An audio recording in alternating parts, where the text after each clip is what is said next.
Hola, Hola, bienvenidos a Amigas en Sangre. un podcast en donde les contamos historias sobre crímenes de la vida real. Así es. Contentas, dando gracias a Dios por un nuevo día.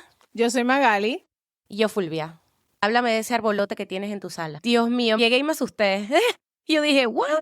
¿Qué es esto? Parece el de Rockefeller. Ese jodido palo tan grande. Yo quería un arbolito pequeñito este año, pero Dominic me trajo un arbolote ahí como de 12 pies de alto y ahora estoy jodida. ¿De verdad? Porque Qué exagerado. ¿cuántas extensiones de foquitos tienes que comprar para poner en ese árbol que se vean? Porque es una cosa exorbitante. Una exageración. Dios mío. Bueno, los techos de tu casa son altos, pero igual, o sea, no hay que hacerlo. No, y ahora necesito más decoración. Ahora tengo que comprar más. Y bastante. Pero para mí no es tanto el tener que comprar la decoración, sino que cuando se quita, yo que he estado en el proceso de hacer el decluttering de la casa, entonces ahora tengo que buscar dónde meter todo otra vez. Es que eso es lo que pasa, que cuando uno empieza a limpiar, declutter, cuando traes más cosas, porque ahora y vas a tener que hacer una cantidad grande, ¿dónde metes todo eso? Esa es la parte que a mí me da mucha pereza, honestamente. Tú sabes que yo tenía el árbol artificial el año pasado, que lo tuve por unos cuantos años, pero yo dije, yo no quiero tener que estar guardando esto, aunque yo sí tenía dónde meterlo, pero no quería seguir guardándolo ahí. Se los regalé a una escuela. Y se lo llevaron para usarlo en la escuela. Pero yo no quería uno tan grande. Y yo dije, porque sí recuerdo que me habías comentado, quiero un árbol, pero no tan grande. Y cuando yo veo esto, ok, ¿qué? Grandísimo. Grandísimo. No, me estoy preguntando, no, ya nada más de verlo me dio pereza pensar en ponerle tanto foquito. Y peor quitar. Quitar la es peor lo peor. Parte. Yo encuentro que quitar es lo peor. Es triste cuando pasa todas las fiestas. Pero en fin. Pero bueno, no importa, no nos quejemos, ¿no? Demos gracias por lo que tenemos, aunque es un árbol grande, es un árbol. Sí. Y va. Antes de comenzar, nos gustaría advertirles que nuestro podcast contiene información sensitiva. Favor ejercer discreción a la hora de escuchar los episodios. Cuiden siempre de su salud mental. Ok, amiga, la historia que yo te traigo hoy, yo la conseguí en The Cannibal That Walked Free, un documental del 2007 en YouTube. The Killer Cannibal Who Was Allowed to Walk Free por Coffee House en YouTube. Y esta es la historia de Issey Sagawa. Un hombre había pasado 48 horas saciándose de una fantasía que había tenido toda su vida. Porque había pasado estas horas con una chica a la cual él engañó pretendiendo ser su amigo. En junio 13 de 1981, sale de su apartamento cargando 2 maletines y se mete en un taxi dirigiéndose hacia un parque. ¿Por qué no al aeropuerto, verdad? Si lleva maletas. ¿A dónde vas por un parque con maleta? Viaja por toda la ciudad con los maletines de los más campantes sin ningún problema en el taxi. Y no quiero saber qué tenía dentro de... Al parque donde se dirigía era Bois de Boulogne, un parque denso y lleno de vegetación y de árboles en las afueras de París. Para él, este era el lugar ideal para esconder la evidencia del crimen que había acabado de cometer. Ya, se puso fea la cosa.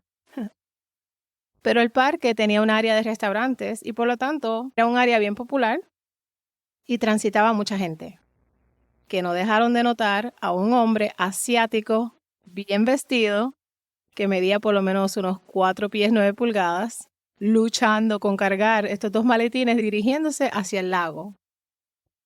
El hombre se sentó en un banquito del parque y se quedó dormido. Estaba cansado el pobre. Sí, después de haber hecho quién sabe qué. Ajá. Cuando él despertó, él ve a un viejito abriendo las maletas porque una de las maletas estaba sangrando. ¡Ay! El viejito Y ese viejo es tremendo. El viejito comienza a gritar y el hombre se pone de pies y de lo más calmado se va del lugar. ¿Y dejó las maletas tiradas? Sí. Ay. Llega la policía al lugar donde estaban los maletines. El encargado del caso era el diputado jefe de la pericia de CID. Por supuesto que lo que habían encontrado era espantoso y fue lamentablemente encontrado por personas que paseaban por el área. Los maletines contenían pedazos de restos humanos. Ay, no. Lo que más le llamó la atención a los policías fue el hecho de que los restos humanos que estaban en los maletines les faltaban pedazos. Envían los restos para hacerle la autopsia Inmediatamente deducen que la víctima había recibido un balazo en la parte de atrás del cuello, a quemarropa. La cara estaba mutilada y se les hace difícil identificar el cuerpo. Solo sabían que era una mujer joven. En la autopsia también descubren que el asesino había practicado la necrofilia. Para los que no conocen lo que es la necrofilia, esto es cuando un individuo tiene relaciones sexuales con un cuerpo después de la muerte. Aquí la policía se pone las pilas y emprenden una búsqueda por todo París. Después de una conferencia de prensa que hubo donde se revela la descripción del hombre asiático, bajito, que vieron los testigos en el parque, les llegó una pista. El taxista contacta investigadores y le comenta que él recuerda haber llevado a un hombre asiático a la calle del Distrito 16 de París. Les dice que él lo llevó al parque Bois de Boulogne y que a él le había sorprendido porque él pensaba que le iba a pedir que lo llevara a la estación de trenes porque andaba con los maletines. A menos de 48 horas de que la policía encontrara los maletines, la policía detiene a su primer sospechoso ahí mismo, fuera de su apartamento. Él inmediatamente confesó que él había asesinado a una mujer joven en su apartamento. Ese hombre era Issey Sagawa, de 32 años de edad, y era un estudiante de intercambio en París. Asistía a una universidad que era exclusiva, la Universidad de Sorbonne. Al principio la policía como que duda que él era quien llevaba los maletines por su porte y por la estatura, pero tan pronto entraron al apartamento, se dan cuenta de que sí, definitivamente este mamá estaba diciendo la verdad. Ese hombre era más chiquito que yo. Wow. La policía descubre la evidencia del canibalismo. Ay. En el apartamento, la nevera que él tenía era pequeña, pero estaba llena de restos humanos que habían sido guardados para comérselos más tarde. ¡Ay, no! Encontraron platos de comida que habían sido consumidos y que habían pedazos de restos humanos cocinados, condimentos como mostaza y platos de guisantes. Estos restos eran los restos de Renee Harteveld, una estudiante holandesa de 25 años. Pobrecita. Pobre muchacha. El tipo dice que él no quería matar a nadie, pero él no sabía dónde podía conseguir carne humana fresca y que no le quedó ningún otro remedio que cometer el asesinato. ¿Era una compañera de la universidad? Ya te cuento. Él confiesa que vio a una mujer bella, erótica, y decidió que simplemente tenía que comérsela. El canibalismo no es tan común, pero sí existe, o por lo menos queremos pensar que no es tan común. Yo creo que existe más de lo que en realidad sabemos. Yo también creo que sí. Lo que hace este caso más único e intrigante no es el crimen cometido, el asesinato o el canibalismo, sino más bien el hecho de que Issey Sagawa confesó que él cometió el crimen, pero nunca fue a juicio a pagar por esto. Encima, con toda la evidencia. Y queda libre. Te voy a explicar un poquito más de quién Cuéntame, era por favor. Issey Sagawa. Está interesante. Issey Sagawa nació el 26 de abril de 1949 de una familia adinerada. Él fue criado en un ambiente estricto, pero con mucho apoyo y mucho amor. Cuando la mamá de Issey Sagawa estaba embarazada, ella sufrió una caída, la cual hizo que Issey naciera prematuro. Eso era bien pequeñito cuando nació. Y se quedó pequeñito. Se quedó chiquito. Pero era tan pequeñito que cabía en la palma de la mano de su papá. De bebecito le dio enteritis. Nunca he escuchado eso. Enteritis. ¿Qué? Ay, no. ¿Y yo? Es una enfermedad intestinal. Ajá. Que lo dejó bien frágil. Los papás trataron de protegerlo a como dé lugar, que terminan sobreprotegiéndolo. Él mismo dice que él era pequeñito, débil y bien feo como un monito. Él mismo, de sus propias palabras. Cuando la mamá tuvo su segundo hijo, Issey era tan pequeñito todavía que parecía que el hermanito de él era el hermano mayor. Wow. Y como para que no le dieran complejos, ella decide criarlos a los dos como si fueran gemelos. Era un niño introvertido y tenía un gran interés hacia la literatura. Era un niño bien inteligente, jugaba juegos con el tío, en el que el tío era un caníbal, quien así como que se los iba a comer a él, con el hermano. Los levantaban en una olla y los ponían así como que ahí era donde los iba a ¿Quién juega hervir. eso? ¿Qué clase de loco? Eso Ni de eran los relajo. juegos del tío. No.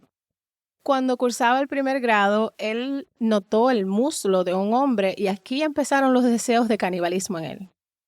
Comete bestialidades contra el perrito de la casa. maricón. Oye, pero desde chiquito él empezó con eso. Sí. Qué cosa tan rara, ¿no? Raro, ¿verdad? Porque yo he escuchado de gente adulta que de repente, pero desde niño. Desde bebecito. Okay. Creciendo, él ya tenía complejos por su tamaño y su postura. Él era un muchacho bien flaco, lo que hace que se hizo más introvertido y retirado de las personas. No le hablaba a las muchachas porque a él le daba miedo. Ya a los 20 años no le había confesado a nadie las ideas que tenía del canibalismo y comienza a tener fantasías con la belleza de la mujer de tez blanca, con los ojos azules, el cabello castaño, en especial con las que él veía en la televisión en Japón y las revistas. O sea, las mujeres occidentales, que era una rareza en Japón. Sí. Él comienza a crecer y decirse a sí mismo que él tenía que hacerlo en algún momento, pero solamente estaba esperando alguna señal que le dijera cuándo era el momento correcto de hacerlo. La primera señal llegó a los 24 años en Tokio, Japón, mientras asistía a la Universidad de Waco. Una muchacha germana, una muchacha alemana. Eso yo traslado. Sí. Parecía una modelo, se muda a su vecindario. Él la ve, bella, con pelo largo, y él decide seguirla hacia su apartamento para meterse en su cuarto porque él estaba obsesionado con comerse una nalga de ella. Ay. Él lo que quería era cortarle un pedacito de la nalga y llevárselo. Pero viste, de repente le pedía un pedacito ahí, no tenía que matarlo. Él entra al apartamento, él se metió por una ventana, armado con una sombrilla y una máscara de disfraz de Frankenstein. Qué ridículo. Pero la muchacha se despertó y gritó. Y aquí él trató de irse huyendo, pero ella fue más brava que él y lo agarró por un brazo y lo tiró al piso. Termina bajo arresto por intento de violación. Él nunca le confiesa a la policía el por qué realmente él estaba ahí. Él no estaba ahí para violarla, él lo que quería era comerse un pedazo de la nalga. Pero los cargos fueron retirados porque los papás de él tenían dinero y le pagaron dinero a la muchacha. Yeah. Después que pasa esto, los papás sí lo mandan a ver un psiquiatra, ya que lo que le había hecho daba señas de que él podía ser peligroso, y los doctores que lo evaluaron dijeron que él era todo un peligro. Mira tú. Pero como nada le pasó y no pagó por lo que hizo, 5 años después, en 1977, E.C. empaqueta sus maletas y se muda a Francia para completar un doctorado en literatura. En París, donde estaba rodeado por su tentación, por lo que a él le gusta más, que era la mujer blanca. Las mujeres con esos rasgos. Él comenta que sus compañeras de estudios eran bellas. También comentó que todas las noches llevaba a su apartamento a unos sexoservidores para tratar de matarla, pero que por una razón u otra, que no se conoce, se le trancaban los dedos y no podía alar el gatillo. En 1981, Renee Hartfeld, de 25 años, entró a su salón de clases. Él inmediatamente se impresionó con ella. Ella era una muchacha bien linda y él secretamente empieza a dibujarla, a hacerle un sketch de ella.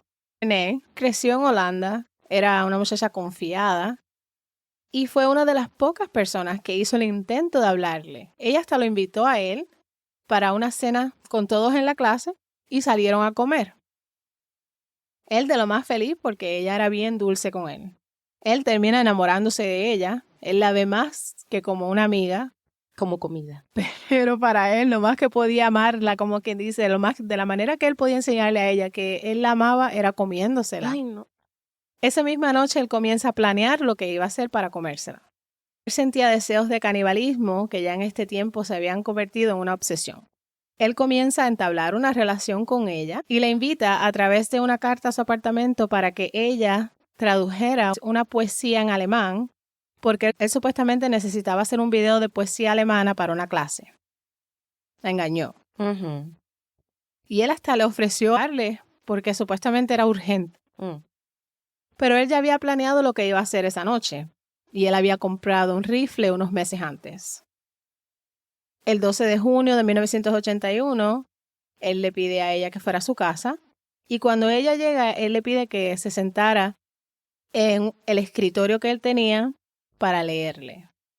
Al ella sentarse ahí, en ese escritorio, ella iba a estar dándole la espalda a él. Él eligió a Renee porque según él, ella tenía lo que él no tenía. Ella medía 5 pies 10 pulgadas y él quería absorber su salud, su belleza y su energía.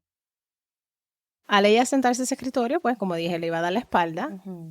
Y el libro que le da a leer a ella era sobre el canibalismo. Ay, no. Qué cosa. Sí. Qué ironía, ¿verdad? Sí. Y si le dispara en la parte de atrás de la cabeza.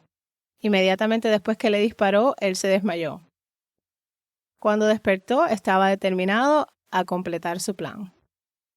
La historia se pone un poquito fuerte, pero regular. Así que ejerzan discreción. Sí. Él trató de morderla, pero como no tenía los dientes afilados, comenzó a cortarla. Describe, como imagino yo, que parecía maíz dulce, que es lo que está bien, Fulvia. Sí, estoy aquí como... ¿Qué es lo que es la grasa? Porque la grasa es amarillo. Y luchó hasta llegar a la carne. Cometió la necrofilia con ella y la besó por primera vez. Y después de ahí pasa las próximas 48 horas con ella. Él sacó fotos de todo lo que él hizo paso por paso. Lo documentó. Qué enfermo. Y él le da todos estos detalles de lo que él hizo a la policía sin miedo y sin nada. Él no demostró arrepentimiento ni remordimiento alguno. Él estaba hasta orgulloso de lo que él hizo. Aunque Sagawa confesó que lo que él hizo quedó libre y fue puesto otra vez en libertad en las calles con la sociedad. Él fue arrestado el 16 de junio de 1991. La cara se planteó por todas las portadas en Francia y Japón. Él tenía así como una cara sin expresión, sin miedo, sin felicidad. Enfermito.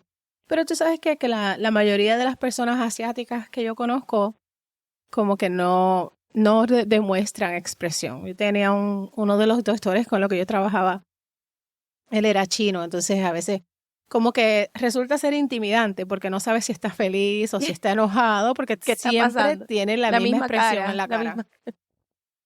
Okay. Él quedó libre porque sucede que en Francia, cuando una persona comete un crimen de este tipo, en esta manera, siempre se le hace una examinación psiquiátrica y psicológica forense escrita. Eso está escrito en el Código Penal de ellos.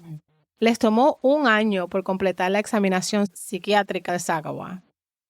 Mientras tanto, en este momento, él sí seguía encerrado en una prisión de máxima seguridad. Pero perdona que te interrumpa. Él ya tenía un estudio previo, ¿recuerdas? Cuando los papás... Ajá. Entonces eso es... Pero como él estaba ahora en Francia y eso fue en Japón. Ay, no. En la examinación se le describe como una persona marcada por su tamaño, insegura, sensitiva, emocionalmente fría y autosatisfecha por el crimen que cometió. Con la conclusión de que él no era apto o estaba competente para ser juzgado. Porque en Francia no juzgan a las personas mentalmente incompetentes. Ahí es que está el problema porque entonces, ¿qué va a hacer? ¿Dejarlo libre para que siga haciendo lo mismo? ¿Qué pasó? Sí, porque entonces, ¿qué haces con él? ¿Lo dejas libre, pues, y que haga lo que le quiera? No. Pero en ese momento él sí estaba en la prisión en Francia. Okay. Le estaban haciendo la evaluación a ver qué iba a pasar con él. La familia de René, ellos pidieron que se hiciera una segunda evaluación, pero no se les fue concedida. ¿Qué cosa? La familia de René Hartfeld, ellos se negaron a hablar más de esto, de lo que le sucedió a su hija. Ellos jamás han mencionado nada. Pero aquí otra vez su papá fue a su rescate. Su papá contrata al mejor y abogado más caro. Bien poderoso en el gobierno francés, quien pidió que él fuera extraditado a Japón para internarlo en un hospital psiquiátrico y ser curado en Japón. Y el gobierno francés accedió a esta petición. 34 meses después de haber confesado haber cometido el asesinato, necrofilia y canibalismo, fue extraditado a Japón con la condición de que nunca regresaría a Francia. Pero la verdad era que tan pronto él pisara suelo japonés, él iba a ser un hombre libre. Pero esto no podía salir a la luz porque iba a causar caos, por supuesto. Pero como su papi tenía dinero, él planeó todo perfectamente para que la prensa no se diera cuenta de la verdad. Y cuando él sale del avión, él fue inmediatamente puesto en una ambulancia y trasladado a un hospital psiquiátrico en las afueras de Tokio, y es allí donde todos pensaban que él supuestamente pasaría el resto de su vida. Pero, como él no cometió un crimen en Japón, técnicamente él es un hombre libre. Qué irresponsable. Eso fue un engaño lo que le hicieron, porque Sí. Francia se consternó muchísimo y la gente en Francia cuando Japón le hizo esto, que estas cosas así pueden causar muchos problemas en general entre países. Sí, Bueno, internacionalmente. Relaciones internacionales. 18 meses después de haber sido devuelto a Japón, él se dio de baja a sí mismo del hospital y queda libre con la sociedad. Y las autoridades francesas quedan anonadados con esto. Él se cambió el nombre y no fue puesto bajo supervisión médica o policial alguna. ¿Y los papis ahí donde estuvieron, los papitos? Me imagino que los papás siempre estaban con él. Ahí. Él quedó desempleado y vivía solo. El estrés le causa a su hermano asma. Sus papás se enferman y su mamá trató de cometer suicidio. O sea, él le dañó la vida a la familia de René. Le dañó la vida a su familia, Su propia familia. por las cosas que él hizo. Su papá es forzado a dejar su trabajo de alto poder y eventualmente en el 2005 sus padres fallecieron. ¿Los dos? ¿En el 2005? Sí. Ok. En el video que yo vi, supuestamente él estaba arrepentido de lo que le hizo a su familia y a René. Pero a mí me parece un poco raro por lo que viene siguiente. A mediados de los 80, él escribió un libro titulado In the Fog. Este libro fue publicado con el desacuerdo de la familia de René y su familia. Eso fue antes de que fallecieran, por supuesto. Pero se vendieron todos sus libros en Japón. Todos. Para que tú veas que la gente son como sneaky, ¿verdad? Que sí le gustan esas cosas porque, ok, que te intriga la historia, pero ahí lo estás llevando a la popularidad. Idolizar, haciendo como exacto, un vender ídolo. todos los libros. Haciéndolo el favor de... No, eso no tiene... El libro explica todo lo que él hizo a René en primera persona. O sea, es como yo morbo. sentándome aquí, contándote una historia aquí y eso es lo que la gente está leyendo. Eso es horrible. Es morbo. Muy feo. Él termina escribiendo 19 libros más, todos sobre su crimen. Empezó con los libros y después se hizo comentarista. Él aparece en columnas de revistas y hasta dio charlas en las universidades. ¿Qué le pasa a la humanidad? Es como una celebridad, toda una celebridad. ¿Qué le pasa a la humanidad? Utilizó su libertad para hacerse famoso. A este tipo no le importa un carajo lo que él hizo. Eso era un narcisista. Sí. De ahí pasó a hacer videos pornos. Y en sus videos pornográficos solo usaba mujeres occidentales altas y holandesas. Como para meterle más cizaña, más dolor. Pero tú no estás mostrando ahí que estás arrepentido ni nada de eso. Ningún tipo de remordimiento por lo que hizo. No, lo que estaba era gozando de la fama y de la plata, me imagino, ¿no? Y lo que tenía, la mujer occidental al lado de él. Con su nombre privado, él continuó encontrándose con mujeres occidentales. Continúa su obsesión por el canibalismo y él lo hizo público, pero aún así las autoridades no hicieron absolutamente nada. Dime por favor que se murió ese tipo. Eso sí, él dice que él no estaba curado, porque cuando él veía las piernas de las mujeres blancas, se las quería comer. Pero entonces hay registro de que él volvió a cometer actos de canibalismo. No hay. Que se sepa. Que se sepa. Una macabra celebridad este tipo.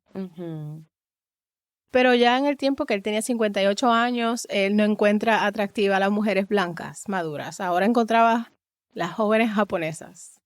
Eso era lo que le gustaba ahora. Pero él dice, según él, que él no volvería a matar una vez más. Que eso no lo iba a alguien hacer. que comete un tipo de crimen de esa forma tan despiadada, que más nunca lo hace.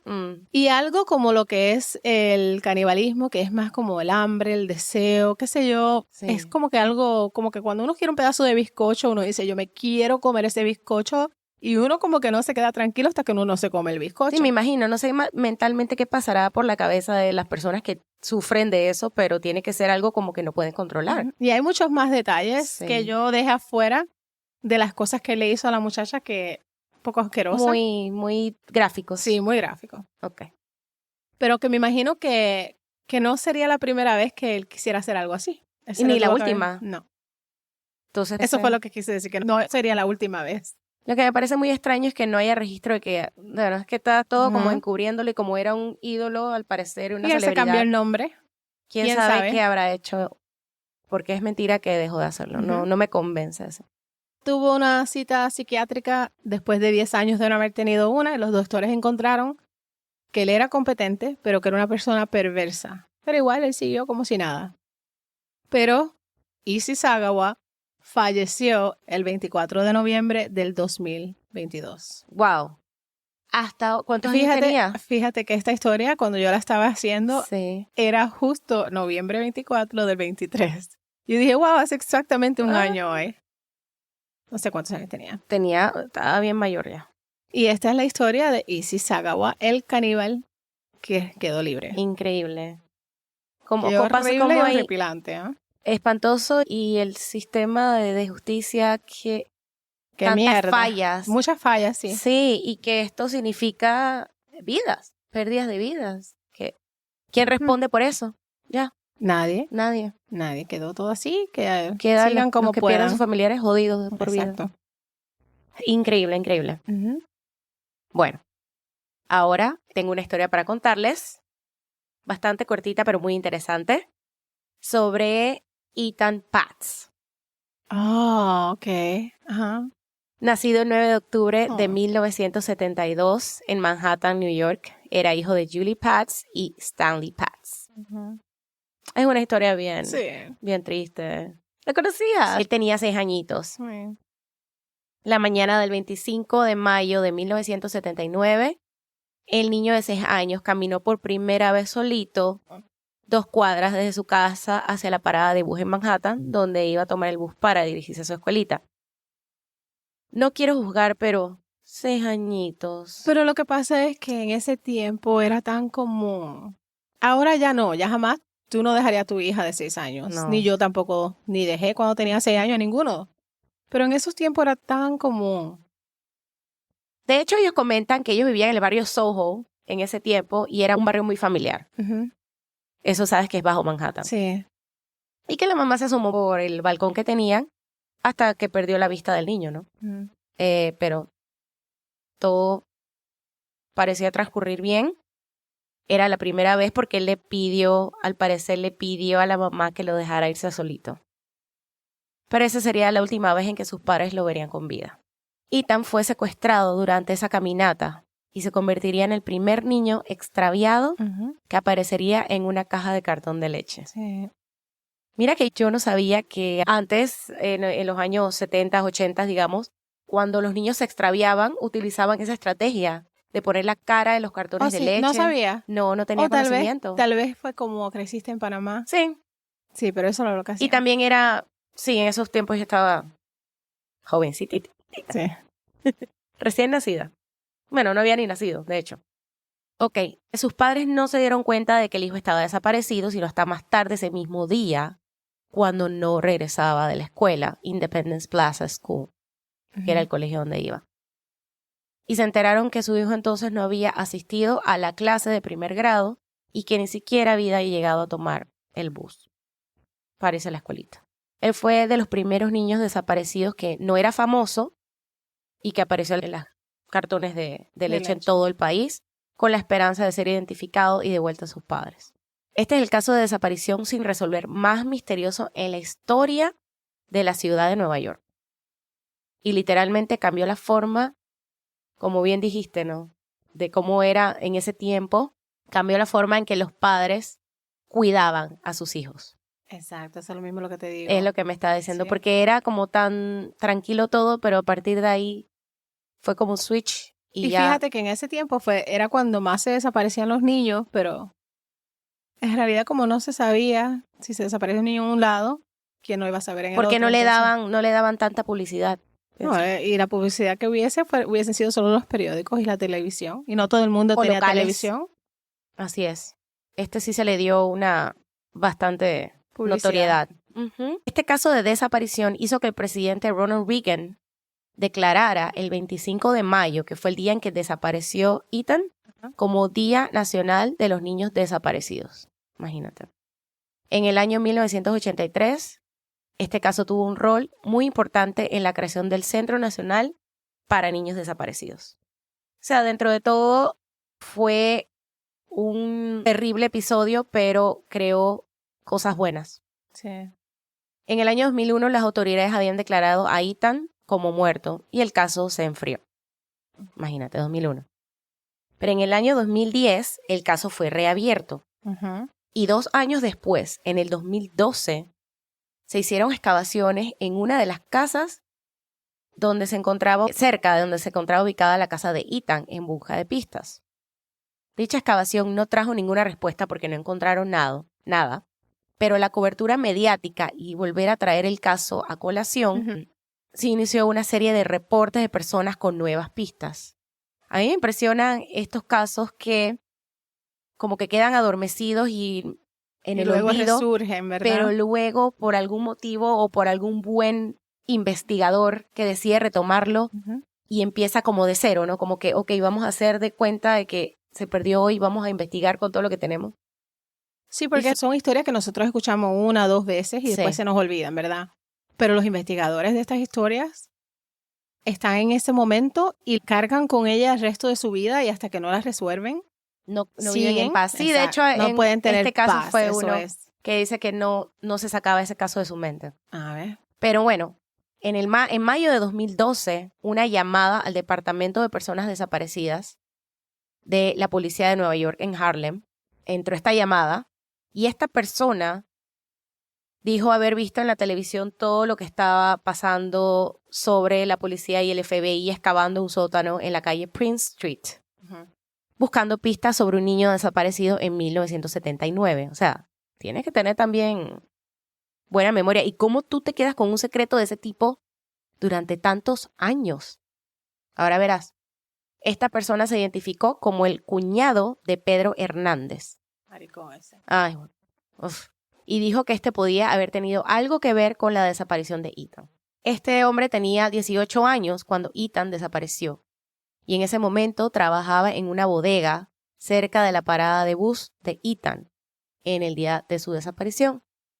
Pero nadie pensó realmente que esta pista sería fructífera, ya que a lo largo de los años muchas pistas habían surgido y al final no resultaban ser ciertas. ¿Tú te imaginas el agotamiento emocional de esa familia que tuvo que vivir todos esos años con falsas esperanzas, que sí, que no tenían paz? Investigadores descubrieron que en 1982 Hernández había confesado en una iglesia que él había traído a Ethan a la bodega y que ahí lo estranguló y luego puso su cuerpo en una caja y la dejó afuera en un basurero a un par de cuadras de distancia. En una de las investigaciones que estaba leyendo en uno de los documentales, decía que todavía estaba vivo. No sé, detalles. ¿Que el tipo? Que el niño, que Ethan estaba vivo cuando lo metió. Lo sí, no. Sea como sea, fue espantoso. Aún luego de esta confesión, la gente continuaba con dudas y estaba escéptica sobre la veracidad de ella. Los padres de Ethan consideraban esta como una más de las miles falsas pistas que tuvieron a través de los años. Falsas confesiones y hasta cantidades de jóvenes que llegaban a su casa alegando ser Ethan. ¿Tú te imaginas? Es una tortura.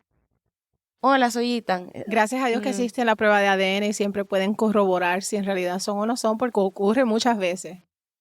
Ellos tuvieron que soportar una y otra vez estas desilusiones, ya que muchas personas enfermas se obsesionaron con este caso. Esta parte también es perturbadora, siento yo que es la palabra, porque hay gente que se mete tanto en casos que se creen, no sé, no sé ni qué palabra decir, pero se meten tanto de que, vamos a ver, yo soy el hijo, voy a ir a presentarme y a decir, o sea, gente que mentalmente no está bien, pero esto es jugar con los sentimientos y el dolor ajeno. Sí.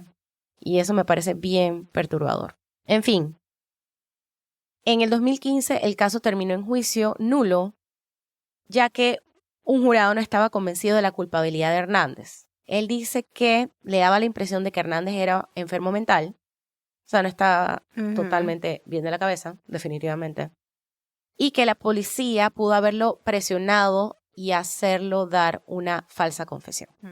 Pero luego, en un juicio en el 2017, Hernández fue hallado culpable y sentenciado a 25 años a cadena perpetua en una prisión federal. El cuerpo de Ethan nunca fue hallado. Bueno, si él dice que lo echó en la basura, ¿verdad? Sí, pero ¿qué pasó? Qué pena. En este caso hubo otro sospechoso anteriormente a Hernández, que estuvo por años bajo la mira. Supuestamente estaba ligado al caso ya que él tenía una relación con una nana de la familia de los Pats, de la familia de Ethan. Y él tenía como que antecedentes de abuso a niños, etcétera, ¿no? Pedofilia. Pero nunca fue probado. Su nombre era José Ramos. Y él fue convicto, de hecho, por abusar de menores, pero dice que niega rotundamente tener nada que ver con la desaparición de Ethan. Y él se encuentra preso en Pensilvania, aquí, no, por otro caso. En fin, esta es la triste historia de Ethan, que se volvió muy famosa por las razones no más, vamos a decir, no sé, ¿qué puedo decir? Por no las mejores razones, pero... Qué pena. Sí. Los padres de él, cuando llegó la hora, mientras los videos que veían, los padres de él, cuando llegó la hora de la sentencia de este hombre, ellos decían estar agotados. Tiene que ser. Me imagino. De esta situación, porque tantos años viviendo con esta incertidumbre, ya querían como cerrar el capítulo de sus vidas. Y de hecho ya vendieron su apartamento y se mudaron lejos de Manhattan. Y en fin, esta es la historia de Ethan. Pero en ese tiempo tú sabes que, yo no sé, ¿cómo tú ibas a la escuela cuando tú creciste? No, cuando estaba en la primaria, mi mamá me llevaba a mí y a mi hermano a la escuela, nos llevaba y nos recogía. Y ya en la secundaria yo sí empecé a ir en bus, pero ese bus me pasaba a recoger abajo. Yo vivía en un edificio, abajo del edificio, y yo de una vez al bus y a la vuelta de la escuela. Eso te dejaba ahí mismo. Sí, ahí mismo, no era que yo tenía que caminar nada. Bueno, cuando yo iba a la escuela, yo tenía que bajar 2 cuestas y la escuela estaba abajo. Y en realidad no recuerdo que mi mamá nos llevara a la escuela. Nosotros íbamos solos. Bajábamos y subíamos, pero eso sí, íbamos en un grupo, no íbamos yo por sola. Lo menos. Ajá. Pero otra cosa también, que a veces yo me levantaba a las 4 de la mañana porque yo era siempre bien madrugadora, no sé qué me pasó. Mira qué bueno. Pero yo me iba casa por casa a las casas a buscar los amiguitos. A levantarlos. Los que se le pegaban las sábanas. Sí, pero a las 4 de la mañana, Ay, por temprano. favor, abusadora también. Pero yo me levantaba a las 4 y me iba y me preparaba yo. Y entonces después iba y los ibas a tocar puertas. O sea, que le hacías el favor a las mamás. Pero fíjate que me encuentro que era algo normal y en realidad, lamentablemente, pasaban más cosas de lo que se sabía que pasaban, pero... Una cosa es que nos la enterásemos realidad. de eso. Ya hoy día es muy diferente. Ya a mí los padres que lo hacen, la verdad que se toman un riesgo porque uno no sabe qué pueda suceder. Hoy en día uno no puede confiar en absolutamente nada, ni siquiera estar uno con los niños puede. Uno tiene que tenerlo en su cerquita la vista en todo momento, porque de verdad que sí. Esta información, bueno, hay mucha información porque este fue un caso muy sonado, muy famoso, y la información estaba en la página de history.com, CBS News, reportaje de Murray Weiss. Muy bien. Y pues nos vemos entonces. Recuerden que nos pueden contactar en amigasensangre@gmail.com. Tenemos Amigas en Sangre, Facebook, Podcast Fans en Facebook. Estamos en Instagram, TikTok. Y nos veremos la próxima semana, Dios mediante. Ok, cuídense. Cuídense, chao, Los queremos mucho. Gracias por apoyarnos. Gracias por apoyarnos. Amigas en Sangre. Bye.